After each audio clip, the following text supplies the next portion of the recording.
챕터 6. 데오테크 설립. 에피소드 1. 이름에 무게를 더하다. 서울 마포세무서. 오대오는 무표정한 얼굴로 창구 앞 의자에 앉아 번호표를 들고 있었다. 흐릿한 형광등 불빛 아래 벽에는 각종 민원 안내문이 빽빽이 붙어 있었고 스피커에선 반복적인 민원 호출이 흘러나왔다. A창구 34번 고객님, 접수 도와드릴게요. 이제 진짜 시작이구나. 대우는 손에 쥔 검은 파일 안에서 미리 준비한 서류들을 한 장씩 꺼내 펼쳐보았다. 사업자 등록 신청서, 임대차 계약서, 신분증 사본, 컨설팅 서비스 설명서. 틀림없이 다 준비되어 있었다. 하지만 정작 준비되지 않은 것은 그 자신의 마음이었다. 번호가 불리고 창구에 서자 직원은 익숙한 손놀림으로 물었다. 사업자명은 어떻게 하실 건가요? 대우는 미리 마음속에서 수없이 되뇌었던 그 이름을 입 밖으로 꺼냈다. 데오테크로 하겠습니다. 업종은요? 기술 컨설팅, 공정 개선 및 데이터 기반 공정 분석. 직원의 손놀림은 멈추지 않았고 그는 그냥 한 줄 한 줄을 확인하며 타이핑을 이어갔다. 그러나 대우는 그 말들을 되뇌고 또 되뇌었다. 이름 하나, 업종 하나.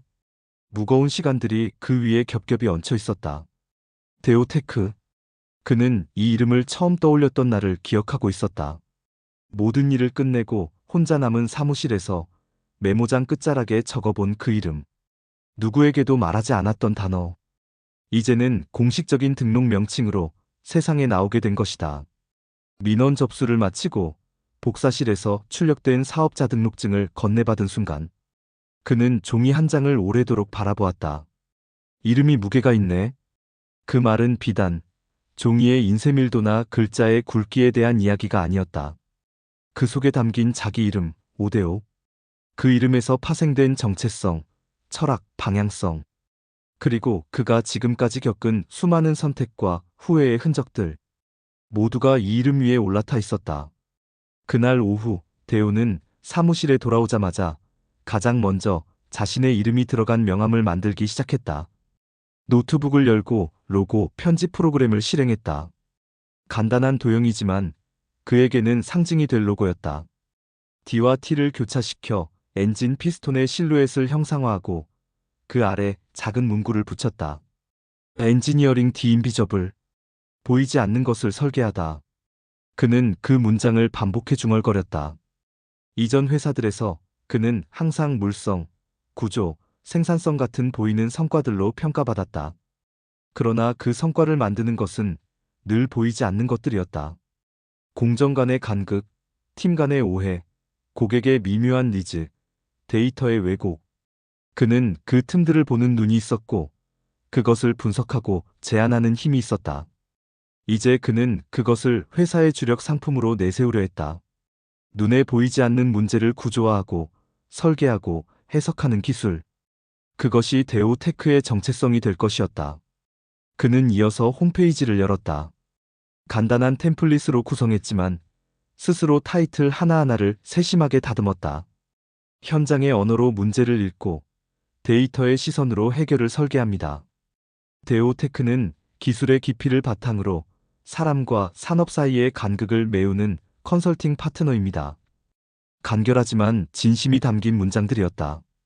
글을 다 쓰고 나자 해가 서서히 기울고 있었다. 작은 창문 사이로 붉은 햇살이 스며들었다. 그는 잠시 모든 것을 멈추고 창가에 앉아 조용히 커피를 내렸다. 커피를 마시며 그는 떠올렸다. 이제는 누구의 부하도 아니다.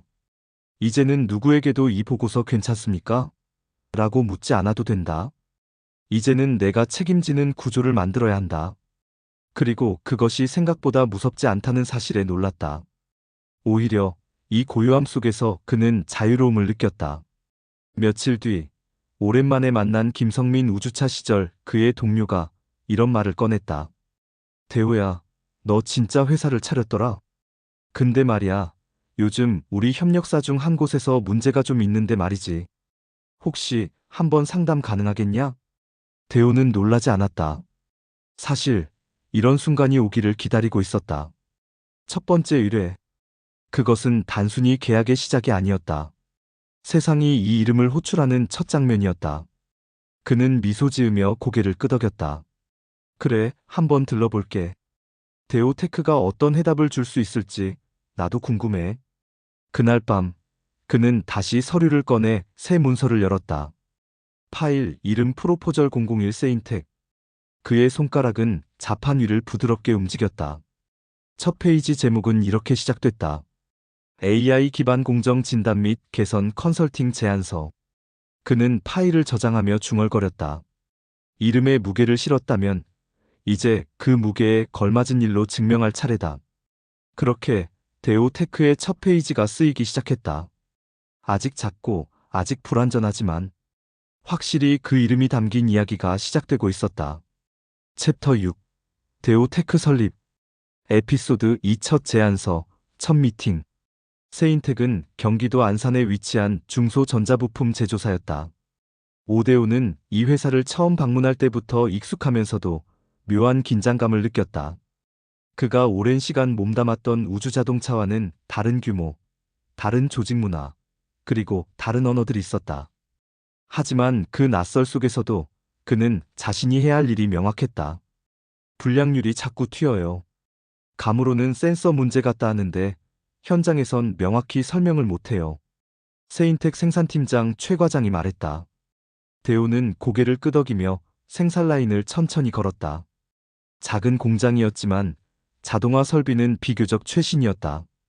문제는 데이터의 해석에 있었다. 센서들은 쉬지 않고 데이터를 쏟아내고 있었지만 그 정보들은 제대로 구조화되지 않았고 개선 활동은 늘 뒷북이었다.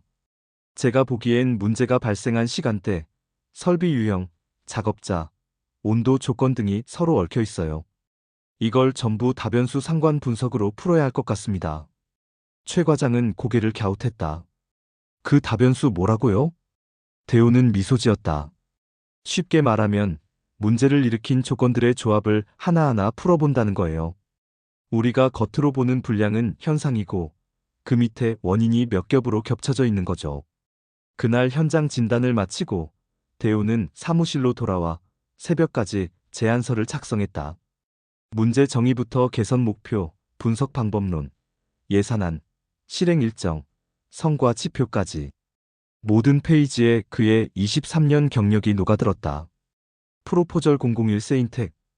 프로젝트명 AI 기반 공정 불량 진단 및 개선 컨설팅.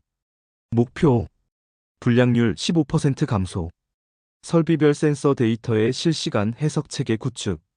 작업자 교육 콘텐츠 개발. 주요 과업 1. 불량 발생 조건의 다변수 분석. 2. 공정별 센서 로그 데이터 수집 및 시각화. 3. 개선한 설계 및 현장 테스트.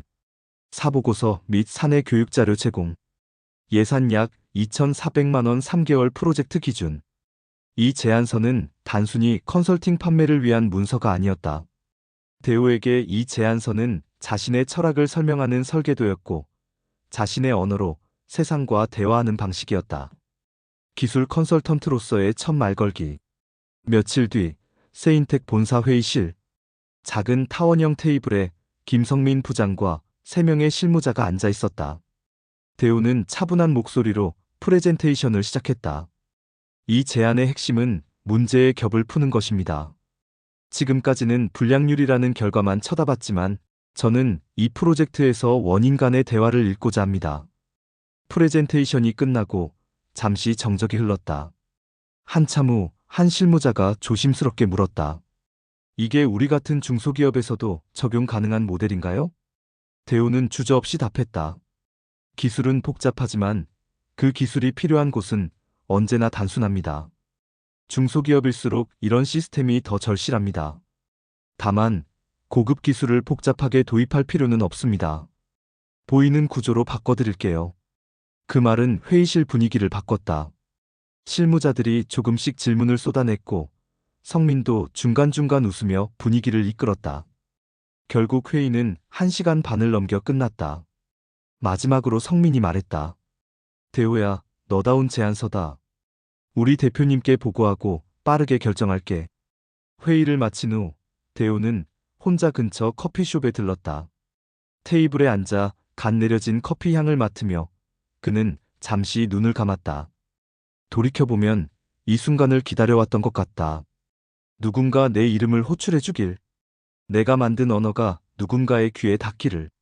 내가 정리한 구조가 누군가의 문제를 풀어주기를.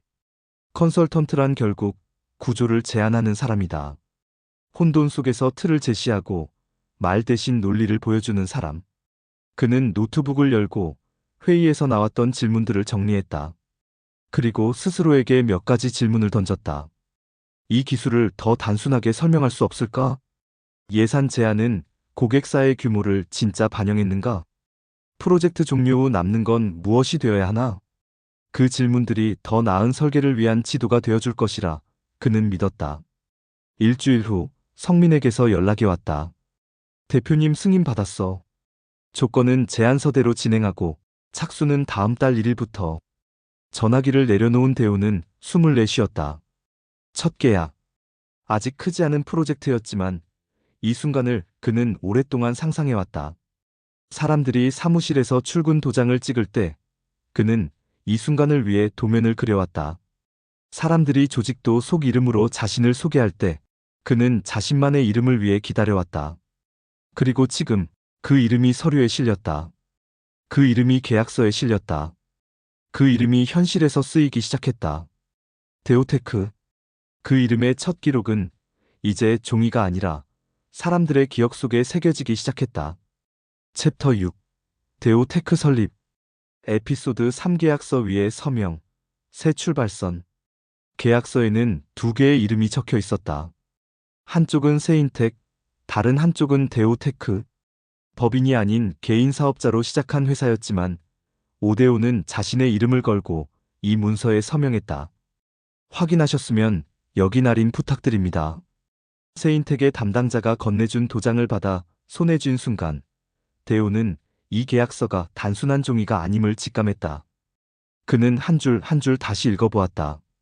프로젝트 범위, 수행 일정, 중간 검토 항목, 성과 보고서 제출 기한, 정산 방식. 그 아래 조그맣게 쓰인 두 회사의 명칭과 날짜, 그리고 빈칸으로 남아있는 서명란. 펜을 쥔 그의 손끝이 잠시 멈췄다. 이 작은 사인이 곧 하나의 책임을 뜻했다. 성과를 내지 못하면 이름도 사라질 것이고 신뢰도 함께 사라질 것이다. 하지만 그건 두려움이 아니었다. 그는 천천히 사인을 남겼다. 오데오. 날짜 2025년 9월 1일. 사인 아래로 서서히 잉크가 스며들었고 그는 마음속으로 말했다. 지금부터가 진짜 시작이다. 사무실로 돌아오는 길, 데오는 처음으로 정식 계약을 체결한 대표로서의 감정을 곱씹었다. 대표라는 단어는 참 어색했다. 사원증에는 늘 다른 회사의 로고가 있었고 조직의 기획자이거나 팀장이었던 적은 있어도 모든 일의 최종 책임자였던 적은 없었다. 하지만 지금은 달랐다. 그의 이름은 이제 브랜드이고 실체이며 보증이었다. 그는 지하철 안에서 스마트폰 메모장을 열고 다짐처럼 문장을 적기 시작했다. 성과보다 과정의 구조를 설계하라. 데이터보다 대화의 흐름을 먼저 들으라. 기술보다 신뢰가 먼저 와야 한다. 기계의 결함보다 사람의 패턴을 먼저 읽어라. 그 말들은 프로젝트 운영 지침이라기보다 스스로에게 하는 윤리 선언이었다. 기술 컨설팅이란 결국 관계이기 때문이다. 클라이언트와의 신뢰, 현장의 기술자들과의 언어, 호흡, 그리고 스스로의 기준을 지키는 것. 그것이 성과보다 더 중요한 뼈대였다. 다음 날 그는 팀 운영과 관련된 몇 가지 기본 툴을 구축하기 시작했다. 먼저 노션에 프로젝트 보드를 만들었다. 세인텍 프로젝트라는 페이지 아래 프로젝트 개요, 주요 일정 캘린더, 중간 리포트 초안, 인터뷰 대상자 리스트, 분석용 데이터 파일 폴더. 이렇게 5개의 섹션을 구분하고 작업을 시작했다. 각 섹션 옆에는 메모도 붙였다. 예컨대 인터뷰 대상자 리스트에는 공정별 조장뿐 아니라 무명으로 일하는 작업자 인터뷰도 반드시 포함할 것. 그들의 언어에서 힌트를 얻을 것. 이렇게 적어두었다. 이어 엑셀 파일을 열어 KPI 핵심 성과지표 초기값을 설정했다. 분량률, 정지 시간, 설비 가동률, 공정 간 리드 타임, 센서 로그 이상 탐지 빈도 등 각 지표 옆에는 측정 방식과 현장 담당자 협조 필요 여부까지 체크리스트로 만들었다. 문제는 항상 수치 안에 있는 게 아니라 수치를 둘러싼 관성에 있다. 그는 속으로 그렇게 말하며 구조를 세워갔다. 며칠 뒤 세인텍 본사에서 킥오프 미팅이 열렸다. 프로젝트 관련자 8명이 한 회의실에 모였다. 기술팀, 생산팀, 설비팀, 그리고 경영지원팀 담당자까지. 오대오는 회의실 한가운데 칠판 앞에 섰다. 그는 프레젠테이션 대신 화이트보드에 직접 그려가며 설명하기 시작했다. 이 프로젝트는 단순히 공정 데이터 분석이 아닙니다. 여러분의 작업 흐름과 결정 구조를 기술의 언어로 재해석하는 일입니다. 결과적으로는 기술이 결과가 아니라 대화의 도구가 되어야 합니다. 사람들의 표정은 처음엔 낯설고 무심했지만 그가 공정 순서를 도식화하고 실제 설비별 데이터를 시간축에 따라 배치하자 점점 눈빛이 바뀌기 시작했다. 이 부분이 센서 오차라고만 보기엔 이상하네요. 그러게요. 저 시간대는 야간조인데 온습도 문제일 수도 있겠네요. 하나, 둘 의견이 오가기 시작했다. 대호는 그 흐름을 놓치지 않고 질문을 던졌다. 그 시간대 작업자는 동일했나요? 작업 조건 변경은 없었나요? 이전에도 비슷한 패턴이 있었나요? 회의가 끝나갈 무렵 그는 팀원들에게 부탁했다. 다음 주에 간단한 설문 인터뷰를 할 예정입니다. 여러분의 관찰이 이 프로젝트의 방향을 결정짓게 될 겁니다. 그날 저녁 대호는 사무실에 돌아와 작업 일지를 남겼다. 그는 대표로서의 첫 업무 일지를 작성하고 있었다. 2025년 9월 5일 대호테크 세인텍 킥오프 미팅 완료. 실무진 반응 예상보다 적극적. 불량률 원인에 대한 내부 패턴 식별 가능성. 다음 주 설문 준비 질문지 초안 작성 예정. 그리고 마지막 줄에는 이렇게 썼다. 계약이 아니라 신뢰를 서명했다. 프로젝트가 아니라 새로운 대화를 시작했다. 그는 책상에 앉아 가만히 눈을 감았다. 사람들은 창업을 하면 돈을 벌기 위해 일한다고 생각한다. 그러나 대호는 달랐다. 그는 지금 이름을 증명하기 위해 일하고 있었다. 그 이름이 서류 속 활자가 아닌 현장 속 언어가 되기를 바랐다. 그 이름이 누군가에게 다시 불러보고 싶은 존재가 되길 바랐다. 서명이 끝난 계약서는 파일함에 조용히 들어갔다. 하지만 그 서명은 이제 그의 삶을 새롭게 설계하기 시작했다. 연재에 큰 도움이 됩니다. 구독과 좋아요 부탁드려요. 꼭이요.